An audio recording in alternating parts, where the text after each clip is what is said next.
Կողմ 66 դեմ 2 ձեռնպահ 0 որոշում ընդունվել է։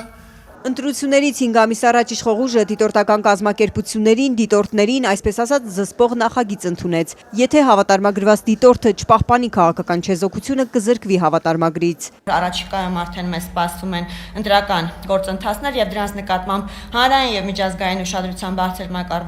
մակարդակի առկա։ Իշխող ԿՊ-ն այս մի նախագծի համար արտահերթ նիստ էր հրավիրել, քննարկեցին ու ընդունեցին հրատապ ռեժիմով։ Ընդդիմադիրները ոչ քննարկմանը, ոչ էլ քվեարկությանը չմասնակցեցին։ Հայաստան խմբակցությունը դեռ ազգային ժողովի խորհրդի նիստում է առաջարկել նախագիծը բերել հանրային քննարկումից հետո միայն։ ԿՊ-ն մերժել է, Հայաստանն էլ բոյկոտեց նիստը։ Սա հերթական փորձն է ընտրական գործընթացները ամբողջությամբ իշխանության վերահսկողության տակ բերելու եւ ընտրակեղծիքները օրինականացնելու միտված։ Ընտրական օրենսգրքով էլ է սահմանված, որ դիտորդները պետք է անաչառ ու անկողմնակալ լինեն։ Այս նախագծով հնարավորություն է ստեղծվում խախտման դեպքում զրկել հավատարմագրից։ Նախագծի հիմնական նպատակը հենց այդ մեխանիզմների սահմանումն է, այսինքն արդեն գործող կանոնի հստակեցումը եւ արդեն արկա մեխանիզմների ընդլայնումը, որպեսզի այս կանոնները կարողանան դառնալ իրապես գործուն։ Որևէ կերպ, որևէ ձևով չեն կարող իշխանություններին ոչ հաճելի գնահատական հնչեցնել։ Հնչեցրեցին նույն պահին որակվում են որպես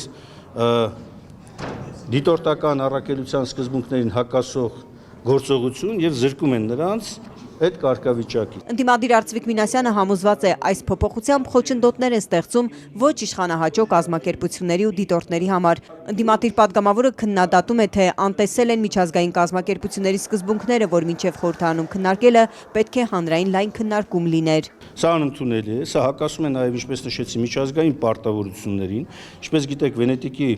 հանձնաժողովը դեռ ժամանակին ասել է, որ ընտրական օրենսդրության մեջ սկզբունքային կարևորագույն հարցերի մասով 1 տարուց շուտ չի խորհուրդ տրվում իրականացնել փոփոխություն։ Իսկ ինչն են խախտում համարում, ինչ չափանիշներ կան, ովքեր են որոշելու, որ դիտորդն է անաչառ, որը կողմնակալ։ Չափանիշների մասին առայժմ հստակ ոչինչ չկա։ Կենտրոնական ընտրական հանձնաժողովի գնահատման տիրույթում է։ Առանց չափանիշի դու ո՞նց ես գնահատում։ Եվ որպես կանոն այդ զրկումները տեղի են ունենալու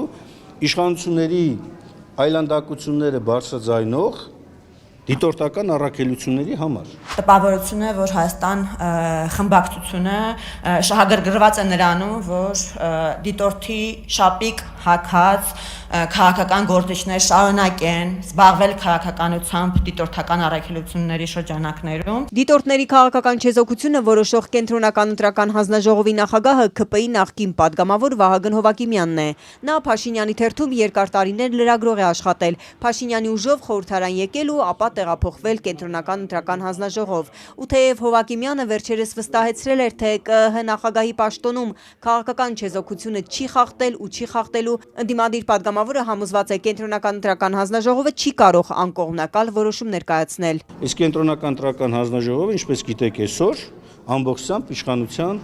կարգավորման եւ վերահսկողության ներքո է։ Իշխանական պատգամավորը ուղիղ հայտարարեց այդ նախագծի պատճառը իշխանությանը քննադատող Հայաքվե դիտորդական կազմակերպությունն է, որ նրա պնդմամբ իշխող ԿՊ-ի դեմ քարոզչություն է արել Գյումրիի ու Վաղաշապատի ընտրություններում։ Մասնավորապես Հայաքվե դիտորդական առաքելություն եւ վերջինիս դիտորդները չեն պահպանել քաղաքական չեզոքության կանոններ եւ նախընտրական քարոզչության ժամանակահատվածում իրականացրել են ակտիվ քարոզչություն հիմնականում քաղաքացիական պայմանագիր կուսակցության դեմ։ Դիտորդական առաքելության կամ անդամների չեզոքությունը ուշադրության կենտրոնում կլինի կենտրոնական ընտրական հանձնաժողովում հավատարմագրվելուց հետո։ Եթե դրանից ամիսներ առաջ կազմակերպությունը որևէ քաղաքական դիրքորոշում է ունեցել, խնդիր չէ, եւ եթե կազմակերպության անդամներից մեկն է խախտում քաղաքական չեզոքությունը, ապա այդ մեկն է զրկվում առաքելության հավատարմագրից։ Կազմակերպության հավատարմագիրը ուժը կորցրած կլինի, եթե անդամների մեծամասնությունը խախտի քաղաքական չեզոքությունը։